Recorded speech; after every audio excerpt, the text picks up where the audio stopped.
Bobcat stepping into the huddle, being a part of the show. Coach, good morning. How are you? I'm doing great, thank you. How was the fishing last night? Did you do any? No fishing. When's the last time you went? Last week. How'd you do? Did well. We stayed out at the beach for a week and got some fishing in. Yeah, but that was the last time you went, huh? Yes.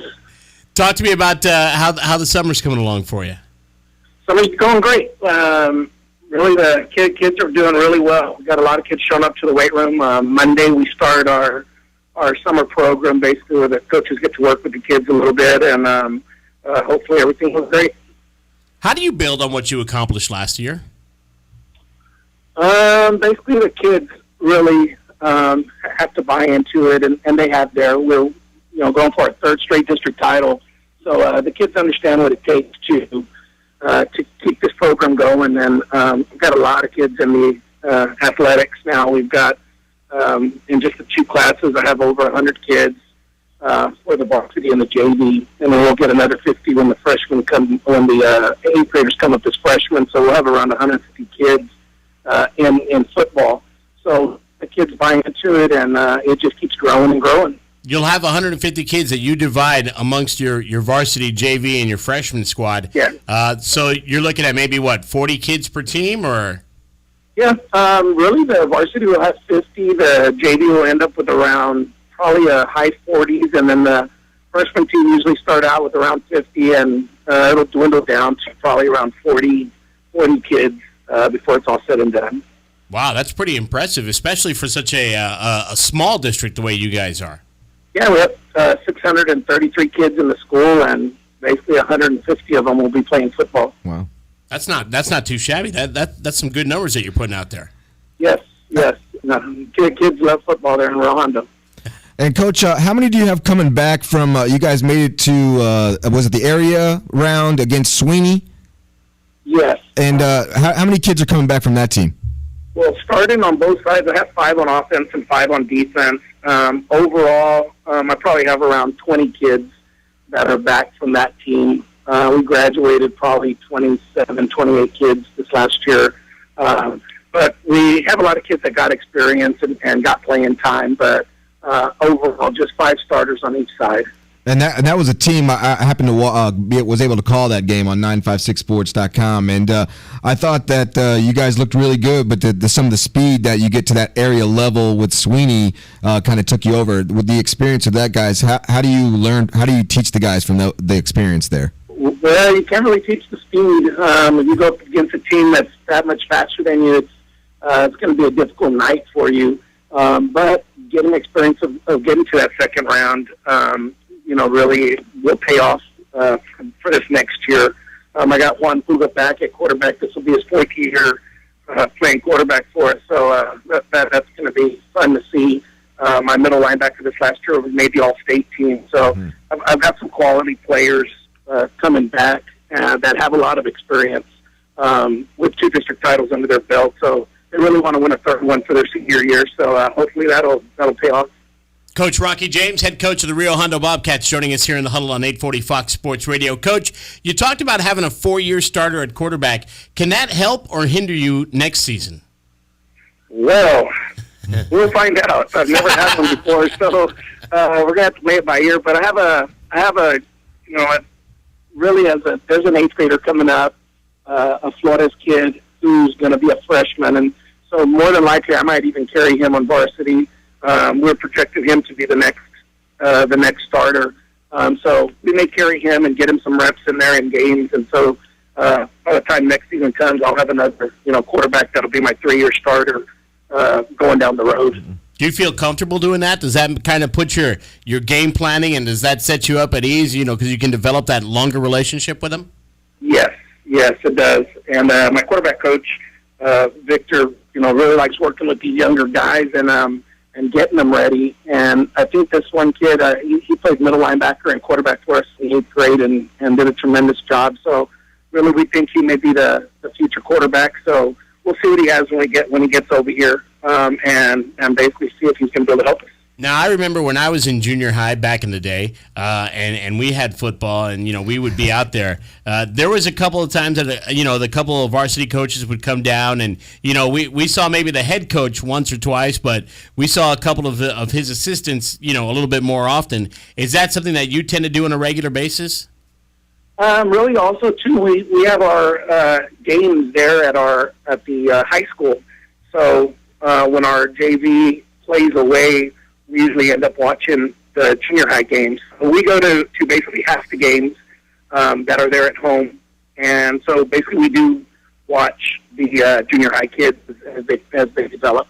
And when you start the year off, do you give the junior high coaches your playbook and say, run the most of these that you can, or do you just kind of let them do what they do, and then when they get to high school, they start a brand new system? No. We tell them what we want done. Basically, we let them put in their wrinkles if they have some of their ideas that they like to do, like I said, the offensive coaches. But for the most part, I would say 95% of the stuff they do is what we do at the varsity level. And defensively, the same thing. I'll let them run some of their own stuff, but I really would like, my defensive stuff taught. So when they come to me, it's not, brand new to them. And that's what they do. They basically run everything we run at the city level, but they will have some different type of talent that they have there, and they see that, they would like to do a couple little different things, and we don't mind them throwing in some stuff.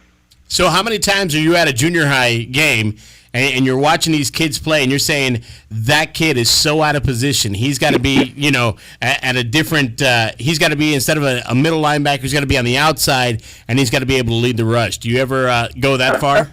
Yeah, that happens, and we project kids. Like, we start seeing them even after football. We start seeing them, and they start coming to the high school to work out, and my coaches start seeing them, and they start kind of choosing which kids they already want.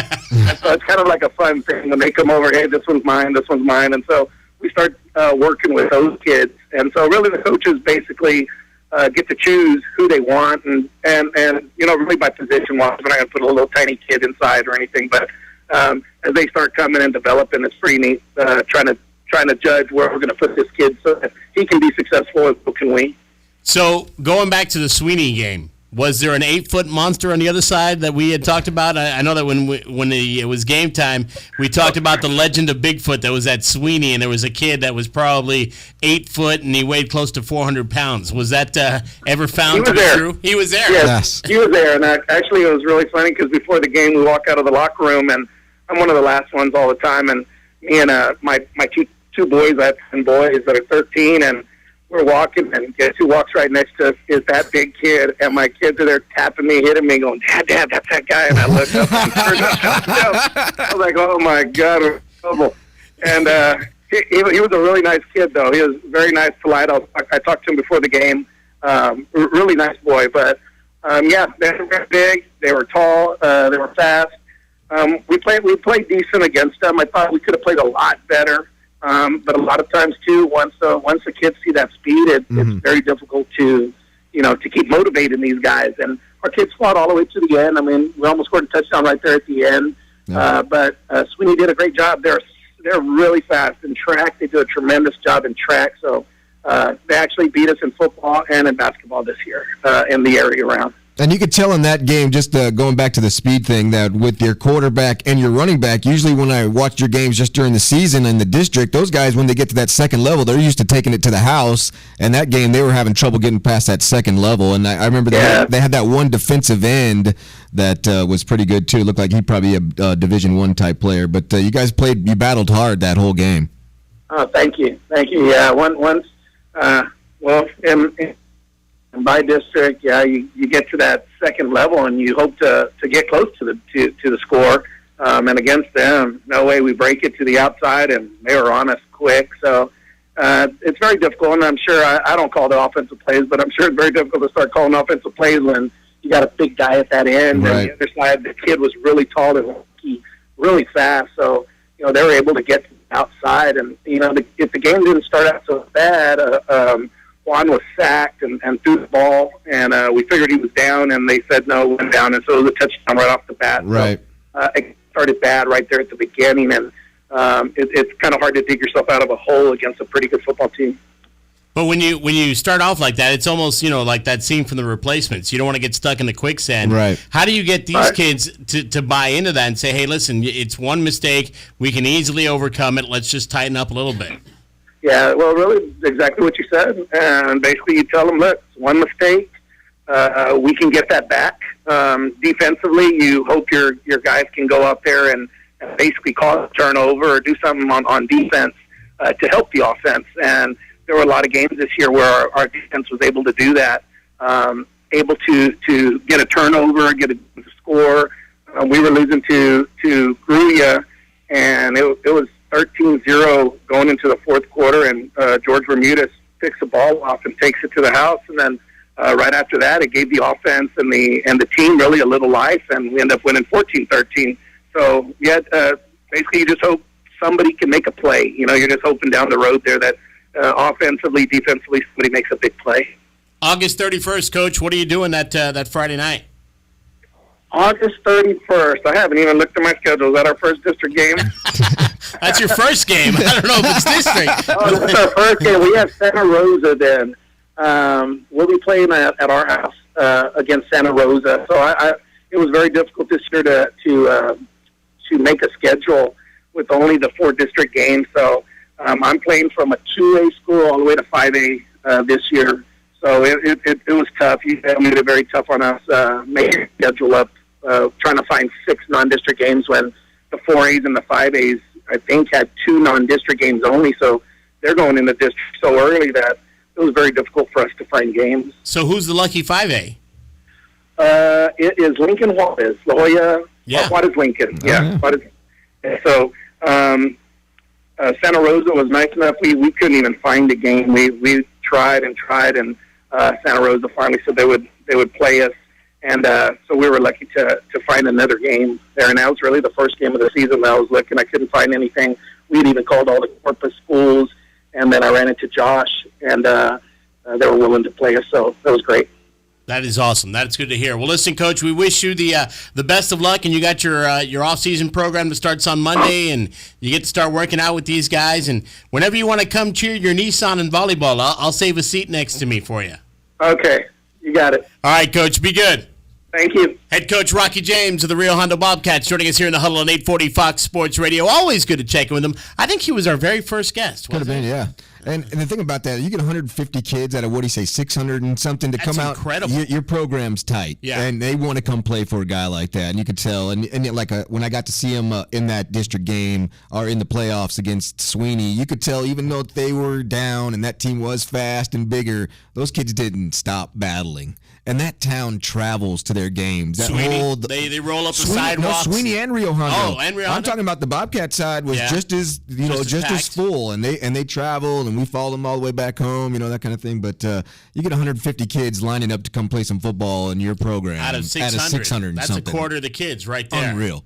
That's awesome. Unreal, yeah. And that speaks highly of what Coach James and his staff is doing there at Rio Hondo. So yeah, totally. We wish them the best of luck as they open up against Santa Rosa, and it looks like it's going to be August 31st if my dates are correct. We're going to take a timeout. We're going to pause for commerce. We'll come back. Ray Leal of 956sports.com, part of the family, going to step in, be a part of the show right here on 840 Fox Sports Radio.